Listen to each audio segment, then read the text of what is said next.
Good morning, everyone. It's Corinne. I'm doing something this morning that I have promised people probably for years that I would do. It was to show everybody how I make my cake pops. And honestly, there's probably hundreds, if not thousands, of videos about making cake pops on YouTube. But I used to kind of be a big deal about making cake pops. When my daughter was little, I made thousands of them, hundreds a week, and I really loved doing it. And what's fun about this video is I haven't made cake pops for probably about 8 or 9 years consistently now. It's been a long time, but it was like a part of my life where I did it all the time.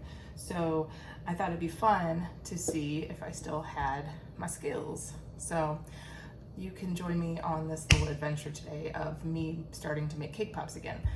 I need to make about 120 for an event and then another 50 for an order. So I got to see if my skills are still intact.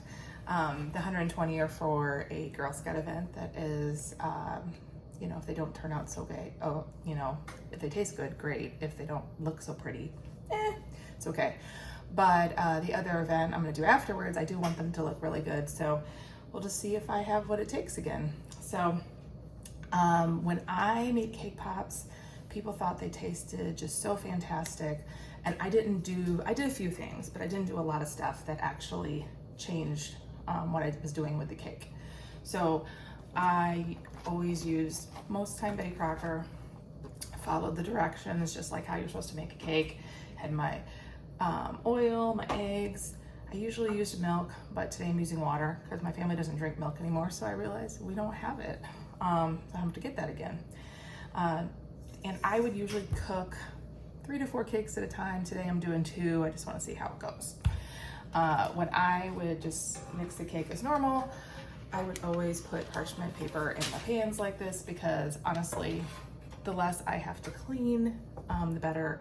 It doesn't matter. These cakes are going to crumble. It does not matter what your cake looks like when you're cooking it. So that just pops right on out to where I can crumble it later. So I'm going to get started making these cakes. So like I said before, I'm taking my cake mix and I'm just dumping it in here however I feel like it. Just not like you would anyway, but I mean, I have all this parchment paper down here and I don't care how it falls into the parchment paper. It's all gonna level out. It'll cook up. The parchment paper will easily lift up. And then I have, for the most part, pretty clean pan. I clean it out with a little soap and anything that may have ran over, I get off. But otherwise, what's nice is if I'm making 4 cakes, just getting right back into it with the next batch afterwards. I have actually like 4 cake pans, so I don't actually have to clean them in between, but here's one of my finished cakes. If I wanted this to cool faster, I have often removed it from here and set it on a different surface, but I have time today, so I'm just gonna let these cool, completely cool before I crumble and mix with frosting. Okay, so I am back to show you the crumbling portion. So here's my cake.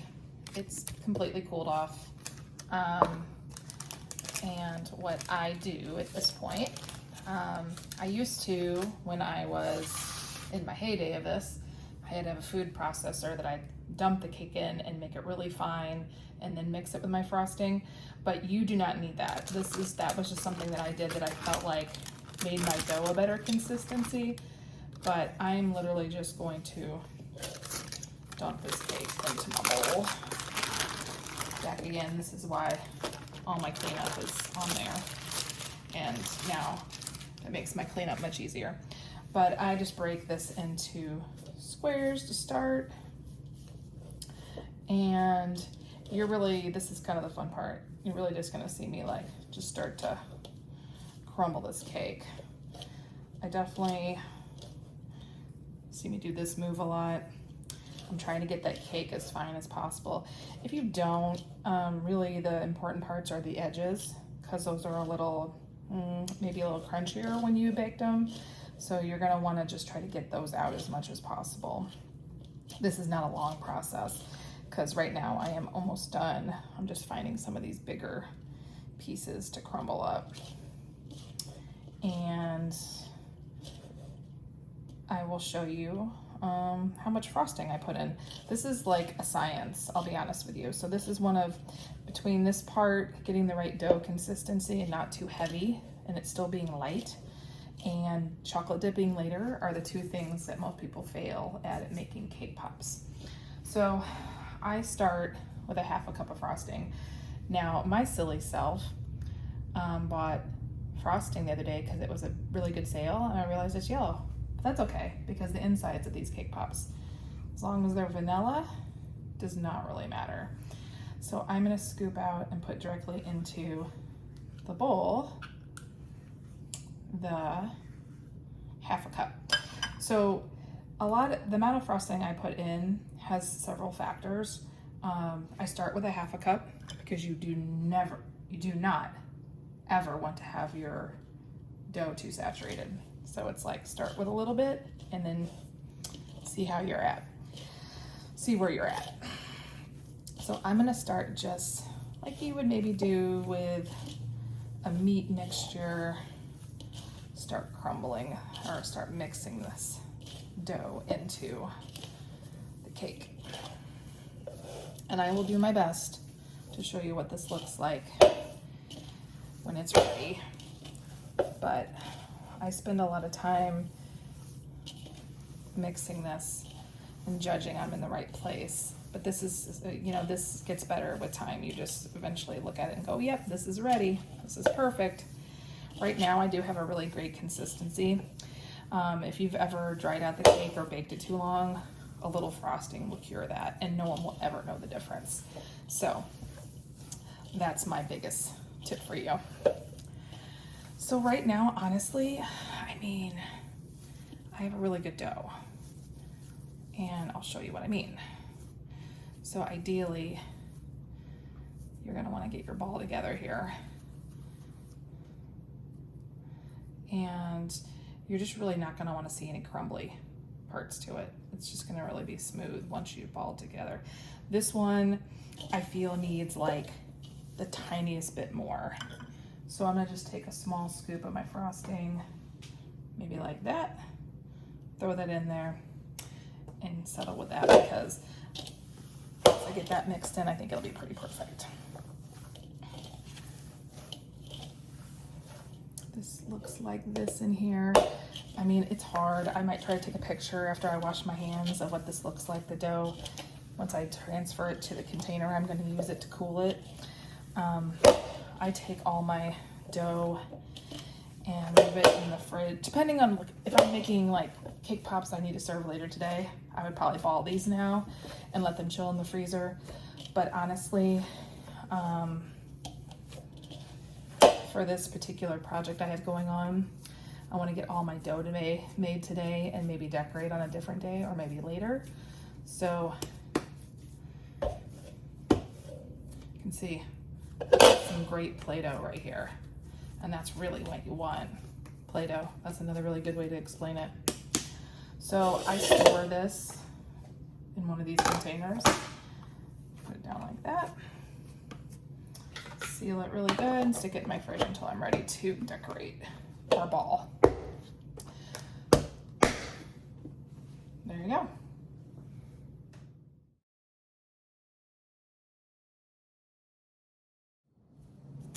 So now I'm going to show you the balling portion of getting your cake pops ready to decorate. I like to do this, if possible, depends on when I'm making my cakes. If I'm trying to get my cakes made and it might be, and I get them in the fridge and it may be a couple days before I can decorate, I will put just the entire portion into the fridge. But if I think I'm going to do it within the next 24 hours, I will go ahead and ball them. There's an advantage to doing this when this is room temperature, obviously. If you're trying to ball cake pops, which I have done, after they've been chilled, it's okay. Your hands are going to warm them up, but this is a little bit easier. It goes a little faster, as you can imagine. So this is my trusty old cake pop scoop from back in the day. This one is about to die. I used to have like 5 or 6 of these, and they've all worn down. I'd be desperate if anyone in their household has one of these and they're willing to send me one or sell me one, is what I meant to say. I'd be willing to buy it from you, because this is the best thing to ball K-pops, in my opinion. They come out the right size each time. Your consistency, your size is really important for when you go to dip. You don't want them to have them too heavy. A light cake pop is good because you're going to, you're going to be dipping them into the chocolate. You want that part to be as easy as process as possible. So I'm just going to show you what I do to ball my cake pops. So this is my, like I said, my trusty scooper. This is the size. I know if I make my cake pops these size, I will always have successful results. So this is about a tablespoon, and I think it's easier than using a cookie scoop because you can just press here. So I'm gonna like press that one, pop it right back out, and then do a really standard balling of the cake pop. Usually when I ball like this, you look at it and it looks kind of like almost like you got a point there and a point there. I go like this, I push that down, and then I feel like my ball is pretty awesome at that point. I just have to kind of push down the not sharper points, but the points that are sticking out, let's put it that way. So I have a container that's technically an egg container that, you take deviled eggs to, and I always like to put my balls in there because it seals up really well. I don't have to worry about these getting yucky in the fridge after I form them. Not that I'm going to keep them in there very long. I'm ideally going to decorate them pretty soon. And then once they get decorated, my cake pops, if I have an event, if the event is within a week, I will keep them refrigerated. If it's, if I'm really working early, which I have done before, they do fine in the freezer. As long as you've done nothing to anything wonky with the temperatures of the cake mix or the chocolates, you should be successful putting them in the fridge and they won't crack. Cracking is a huge problem, and vital to your success is doing most of your cake pop work at room temperature. So like, I'm gonna chill these to keep them nice, but when I go to dip them later, they are for sure gonna be at room temperature. I am not going to try to dip them cold, because dipping them cold will cause them at some point to expand and crack after they've been dipped. So I kind of usually get through this process pretty quickly. For me, this is about scooping and scraping the edge of my container. And then I'm really not even thinking about it when or even really looking at these. They don't have to be perfect. What tends to happen is having your chocolate perfect when you dip it will actually create that very round, perfect, non-bumpy look. If your chocolate is lumpy, it's because it's either the temperature's not right on it. So let's say you dipped a bunch of cake pop dough that was too cold and hadn't gone to room temperature before you dip it, you're gonna get some lumpy cake pops, because it's gonna take, and you want your chocolate to be room temperature too. So you're gonna heat it up, get it to a good melty state, which I'll explain later, and then you're going to want to have them both, when you dip it, like I said, room temperature for both. It just keeps cracks away, lumpies away, all kinds of things. So I will take a picture eventually of all my balls once they've been rolled here, so you can see what that looks like. I try to avoid, like, probably can't see this. Oop, yeah. But I have some lines in this almost that are a little crumbly, so I'll use my the heat from my hands and kind of correct that. If I've made my dough right, I don't see that too often, and it's not really bad with this one, but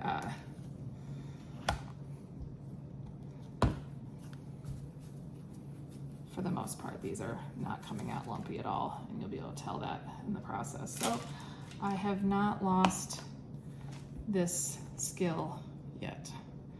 Now, chocolate dipping is a whole nother story. You really need practice in making sure the chocolate is the right temperature, and you don't overheat it. It'll seize up on you.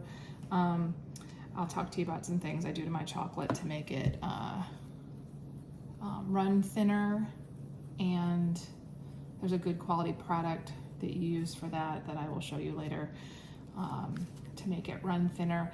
And having it run thin is just so vital. It'll come off the when you dip the cake pop, it'll come off easier, and you'll just have a better looking cake pop.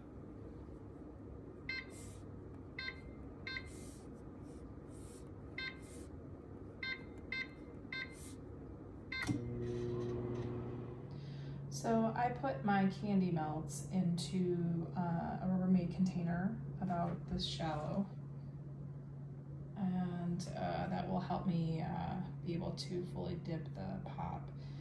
I've melted this one, like I showed you, at 50% for a minute and a half, and now I'm going to start by melting it in 30-second increments, because it's obviously not melted yet, but I don't want to go any longer than that.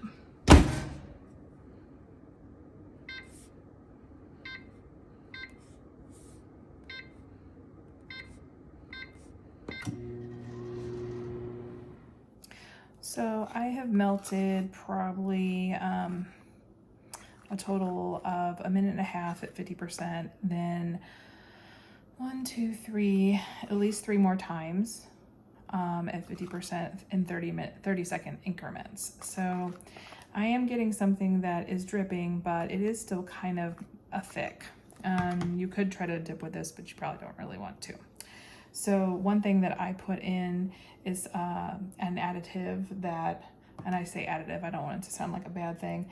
It's these items called Paramount Crystals. You get them from your local store.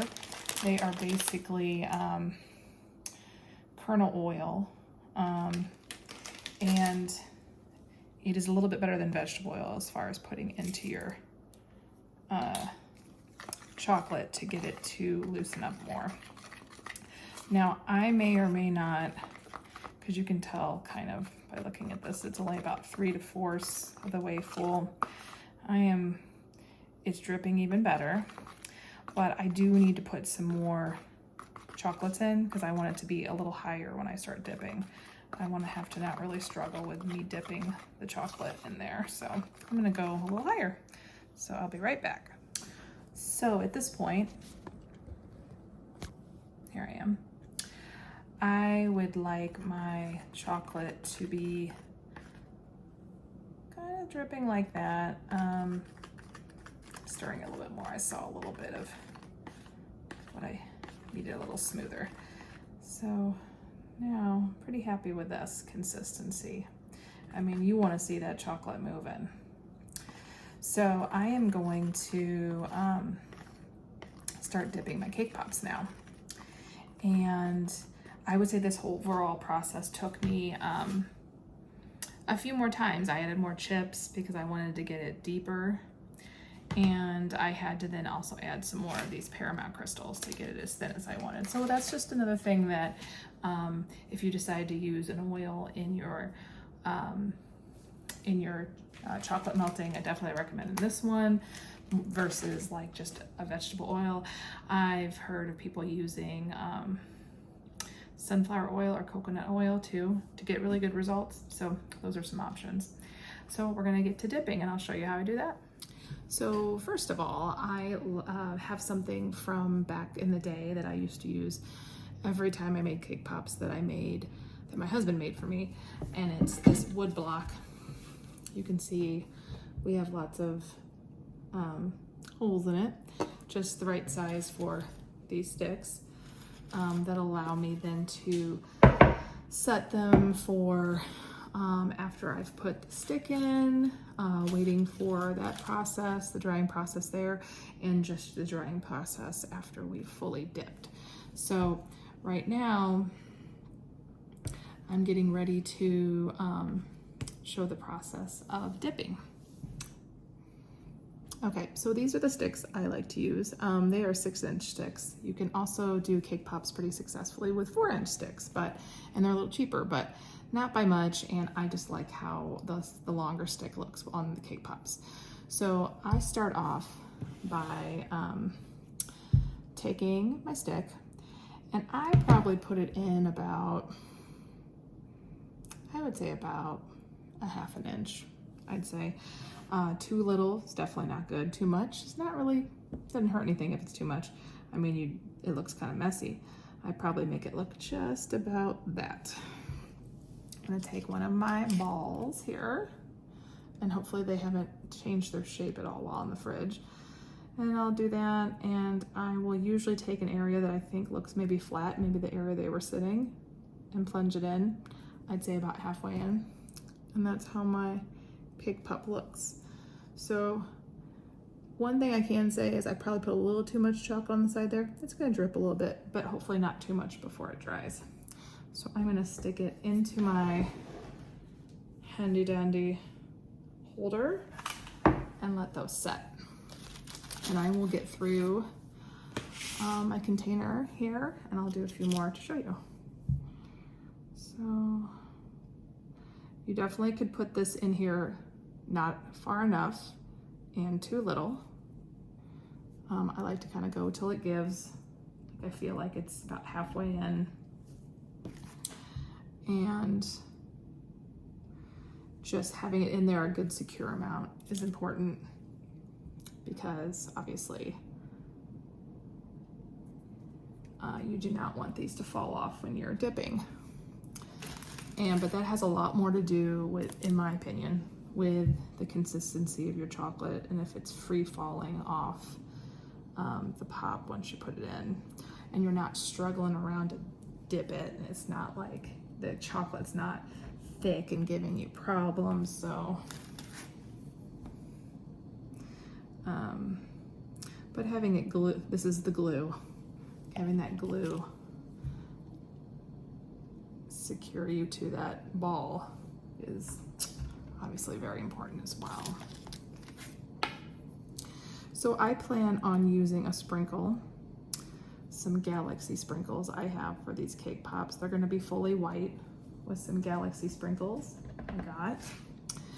And these are for a space theme Girl Scout camp. When I'm making as many as 120 like this, I would never really take a special order. It was very tempting to try to do maybe some planets since it was a space camp, but I had to brush all those aside because just making a certain color and design for every ball planet would have been pretty intensive. So for 120, we just found a really fantastic looking sprinkle. I put a little too much chocolate on that, but hopefully it will just harden up and stay with that cute little bottom on there. So you can see I am getting a section of these over here. I think I can put about 40 on here. The goal for me was always to try to get 40 cake pops for per cake mix. And so 40 holes were kind of necessary on these wood blocks. I also have 2 of these wood blocks, so in an afternoon, if I'm just dipping, would pre-dip about, 80 in a time period, and then wrap those all up in plastic, decorate how I need to decorate, and then put those away, and then maybe start on another 80 if I had that many to do. But we're gonna try to actually get 120 done today is my goal, and I can show you the results of that when I'm done. It could be dark out by then, we'll have to see. But that's all I have to say about this process. This portion, I'm gonna come back to you as soon as I dip a full pop, because you obviously are gonna wanna see that. I'm not really sure how I'm gonna hold the camera. It's gonna have to face down because I need to be two-handed and ready to go on that process. All right, they've all been attached, and we're gonna let them all come to room temperature and be ready to be dipped. So in this time period, I'll kind of just probably flip this thing around and start with the one I first started with, I first attached, so I make sure it's the driest, and double check my chocolate to make sure it's still a good consistency and at room temperature, close to room temperature as possible. Okay, here's the big moment. I haven't dipped a cake pop in quite some time, but I think I have all the conditions correct and proper. So these are the really fun galaxy sprinkles I was talking about. And so these ones will be just dipped in white with galaxy sprinkles. So I flipped my little wood round block around, and now I'm going to attempt to dip. So we're really gonna have to just do this. We're gonna have to push down. So I never do this motion. I see a lot of people doing that. I feel like they're super brave. I never really had a lot of luck dipping like that.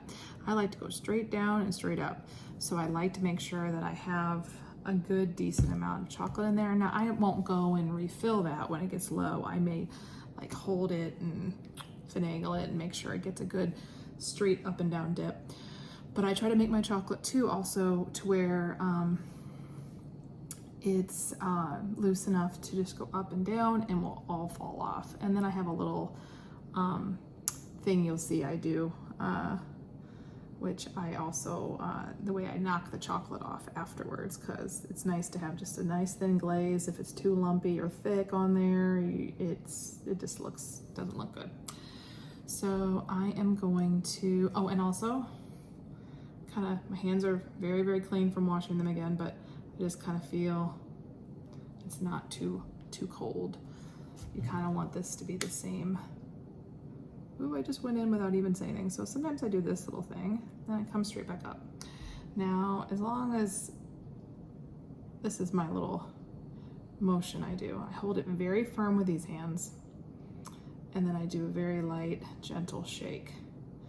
This allows for enough of this to come off, and I want to get as much off as possible. Believe me, there's still plenty on there when all the proper has come off. And I have a pretty good little round ball here, but I want galaxy sprinkles on top, so I'm just going to gently do a little layer of some galaxy sprinkles. And these are my fun, one's about to fall off. I don't like these thick, heavy ones. You gotta watch your sprinkle. If you get a big, thick, heavy sprinkle, that may fall off. But what I can do is hold this like this, and where that was dripping has already kind of settled down. So that is I think they're okay. Pretty round, no chunky parts. I think I did okay with the sprinkle. I'll probably work on that technique as I go along, and I'll just dip a bunch of these. So I'll do another one for you here. I have 2 of these wood panels. You'll see the other ones right here. So this is my drying one, while my other one is the one that's waiting to get dipped. So once again, I'll try to do a little closer this time. I go in straight down, try not to go too deep, come right back out. And if my chocolate's right, it is just falling right off there. And I'm pretty proud of this chocolate today. I really did take my time and thought, okay, I haven't done this in a while. Let me make sure this chocolate is pretty perfect. And that one, you saw that heavy sprinkle fall off in the last one. I'm gonna go ahead and knock this one off pretty good, because if it's loose at all, one of my beautiful galaxy sprinkles, and I also do this every time when I'm done. I don't know why, I just do. I've always done it, I've done it for years. So I got all those heavy ones, I'm gonna kind of knock it down. There's my next one. I think it's okay. I think I'm doing all right. Looking cute to me. So wherever that piled up there, I always go straight down to get that re-warmed. Do this to kind of go around that little, what if you want to call it, collar that I made. I called that the collar where I initially dipped. And if my cake pops were too cold to dip, I'll know in a few minutes, because it'll harden and then it will crack. Because something frozen versus something, there you go, will crack as it cools off. Gosh, I love these sprinkles. I'm so excited about these. I hope they hold off for all 120 of them that I have to make. That's my only worry, but I think so. I'm not putting too many on there, and I'm just going through here. We're gonna do one more together. Kind of, like I said, go just deeply in. There's techniques that you'll maybe make your own techniques. These were mine. Mine were always straight in, move it around in a kind of like a circle. But I have seen people like dip them. There's my knock again. I have seen people dip them kind of like, I haven't really shown anybody how. You know what, I might have to do another one because I haven't really showed you how I've sprinkled, because it's low down there. I'm gonna do that. I'm gonna do one more here. So maybe I can get these sprinkles up to, I don't know. I'll just do better next time, promise. All right, let me dip this one straight in, circle around to hit the spots I need to. Hold tight, knock. Sometimes, and if your chocolate's not coming off, you wanna mess with your chocolate some more. Right now, we're all good. So I'm gonna try to show you the sprinkle process. So I kind of hold it like this, and I still want, for me, style-wise, I want my sprinkles to be just on like this crown. I don't want them to be all over like that. That kind of makes me sad, but it's okay. And it's not the end of the world. I like them just to be like in a crown. Now you can go for a different technique at some point if you're like, if you want to dip some the other way where like they sit this way and you sprinkle around the top, that's okay. This is my go-to, what I've always done, and it works for me. But there are some styles, like I've made cake pops where they were like, I can't think of anything off the top of my head, but like I wanted, I would just sit, instead of using these dryers, I would sit parchment paper down, and I would,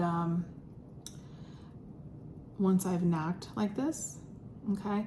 Oh, a good example of these would be the bride and groom cake pops I've made in the past, and I'll try to show a picture of those. But I would knock the chocolate off. Those in particular, I dip them twice. But I would then go to parchment paper and I just lightly set them down. And once so I'm doing my little to the side here. You don't want to talk too much and not get your sprinkles on here, because then they won't stay. These thick, heavy, I love these Galaxy sprinkles, but the only thing is these little thicker balls, they kind of, but let me show you here. Here's my Galaxy sprinkles sitting there drying. Nobody's really cracking or dripping, or, because my chocolate's right. That's all I can say.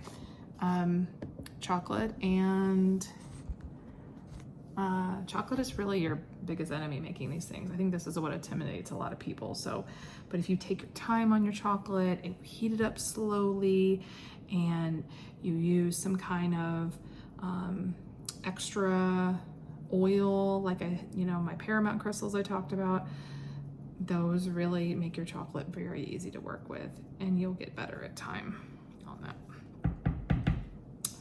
So let me see if I can do one. Just this will be my last one I do. This kind of makes sprinkles go everywhere because I'm kind of going so high, but I'll have a few on my floor. I felt one on my leg just now. There you go. So I may end up at the end, at some point I've thought about, I didn't actually buy silver dust, but a silver dusting on these would look really cool too.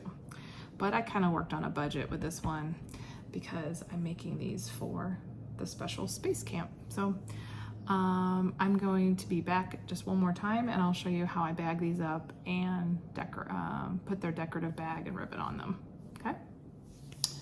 Okay, so now I have a good portion of my cake pops made, and I need to make some space on my wood board. So I'm going to take my plastic bags. These are a 4x5, I think. I gotta have to check that.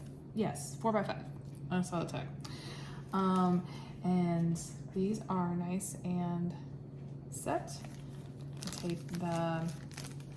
I put all my orders into bags. I don't really store them any other way. These ones will also be put into refrigerated freezer for a few weeks, getting ready for my event. Doing these early because they actually freeze pretty well. So I take my cake pop, and in my bag I tie it like that. I only just tie it like once, I think. I don't really tie it twice. And I just,